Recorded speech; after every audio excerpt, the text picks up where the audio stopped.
Hello everyone, I'm Ross Dominy and welcome back to the Shadowgraph show. When I go abroad to take part in a documentary project, technology allows me to have all of my gear and equipment in one rucksack. This feeling and weight of having the project on your shoulders as a filmmaker is a very satisfying one indeed. As filmmakers, we are there to do a job that involves physical labor, and by packing your bag well because of the advancements of technology, allowing us to make high quality images without having massive camera gear. It makes capturing your shoot with one bag possible. And this is something within the modern context of filmmaking that we couldn't do in the past. In previous years, camera gear would be massive. People would be operating shoulder-mounted broadcast cameras. Now though, you have small little boxes where you can have interchangeable lenses, or you can even have one camera that's a body and lens built into a single device. You can put this into your rucksack alongside your sound gear, your laptop that slides into a side pocket, hard drives, and even a monopod, which is a personal favorite of mine. You don't need to necessarily lug around a big clunky tripod. You can get static still shots with a monopod and using a stabilizer in an editing program afterwards. All nerdy tips aside, metaphorically, the bag and the feeling of weight on your shoulders when you're taking part in a film shoot also offers another satisfaction. When you get towards the end of your shoot, you know that in that bag and on the hard drives, via the memory cards, you have captured a rich story that you have experienced yourself with your video camera.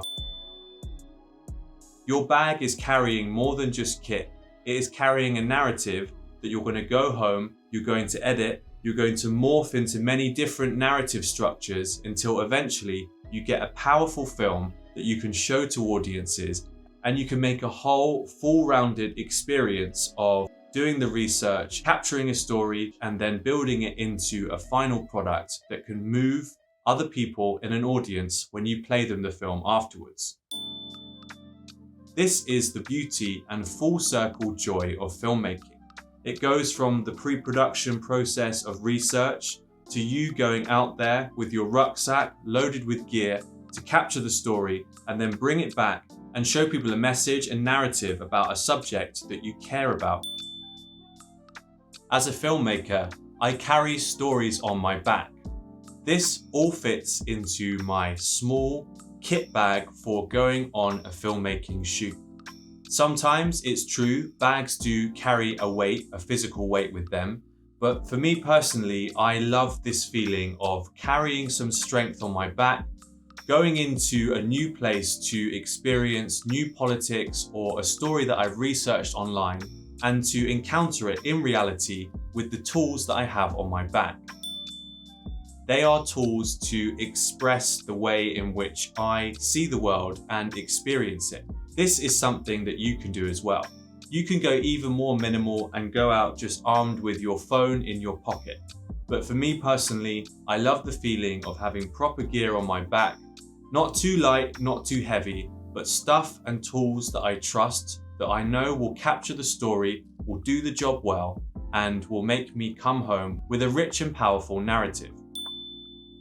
As an independent filmmaker, I like to work in very small teams and sometimes even to work alone.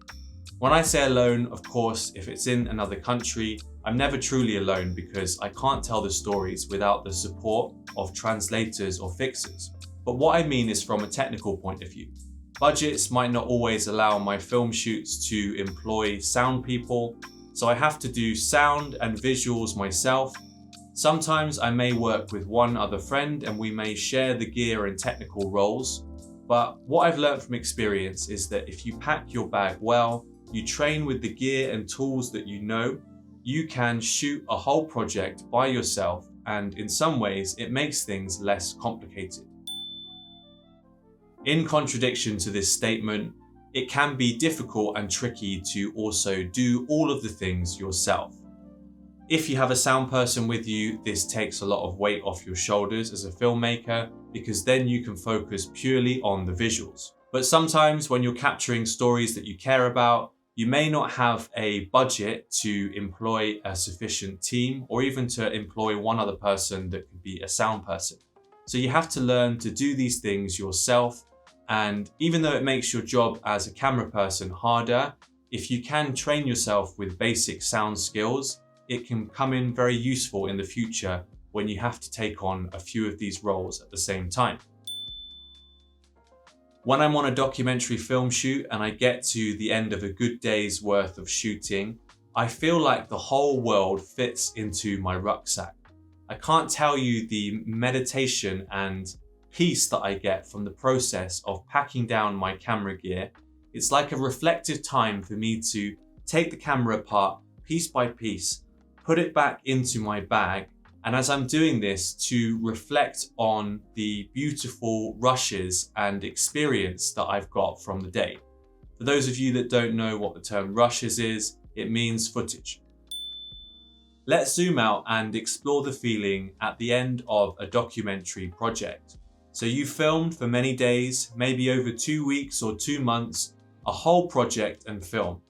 Now you're packing up your camera and putting all of your gear into your rucksack for a final time on this project.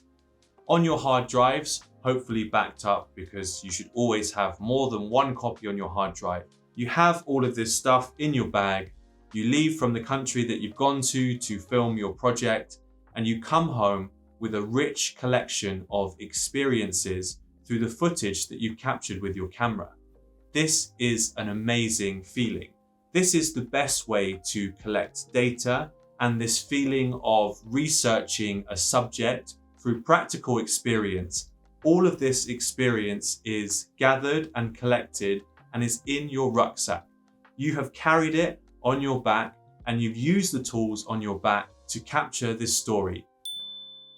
Now, the most physically demanding part of the documentary has ended, but you are entering the most complicated part of the process. You are home, of course, to rest. You're no longer carrying the tools on your back, sweating onto your camera gear as you're operating in different kinds of environments. You are home on your desk or sitting next to an editor. Now you have to do the hard bit. You have to put all of this footage into a narrative. You have to cut the footage over and over again until you get a film that you're happy with. This process can go on for many months, even years. When I capture a documentary, in lots of ways, filming is the easy part. And when it comes to editing, this is the courageous part of the filmmaking process that takes a lot of discipline and repetitious action of going over the footage in many, many different ways. We live in this great era where we can do it all with the gear in one rucksack, and we should make sure that our bodies are fit and strong to carry the equipment.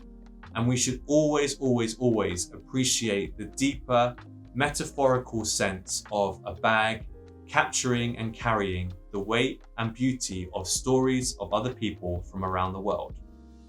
Thanks for tuning into this Shadowgraph episode, and see you for the next one.